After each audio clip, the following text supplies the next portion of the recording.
Il giornalista tre volte premio Ilaria Alpi è tra gli autori di Presa Diretta Domenico Iannaccone, ospite della rassegna Dialoghi Agrigentini al Museo Griffo, a cura della Soprintendenza ai Beni Culturali in collaborazione con il Comune e il Parco della Valle dei Templi di Agrigento.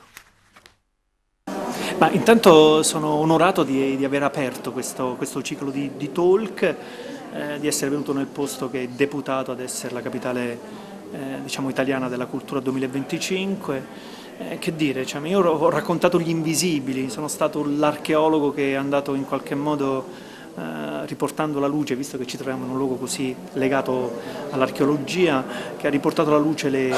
storie delle persone che resterebbero ai margini. È un po' una specie anche di metafora per comprendere quello che si ha a disposizione e che dovrebbe essere valorizzato. Io credo che questo luogo è un luogo che ha delle potenzialità incredibili,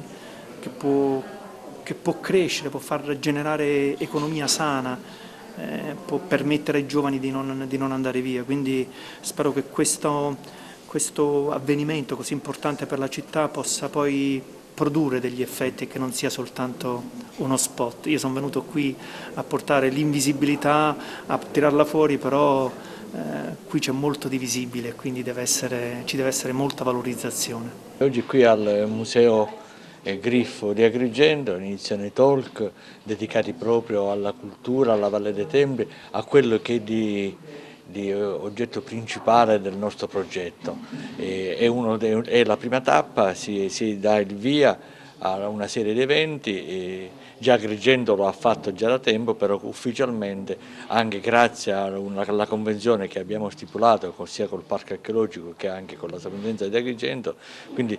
ci siamo uniti, l'unione diciamo, fa la forza e quindi ecco che nasce veramente un qualcosa di speciale. Perfettamente in linea con quella che è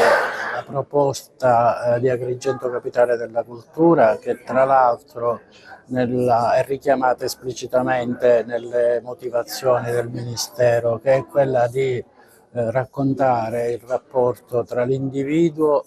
e il prossimo, e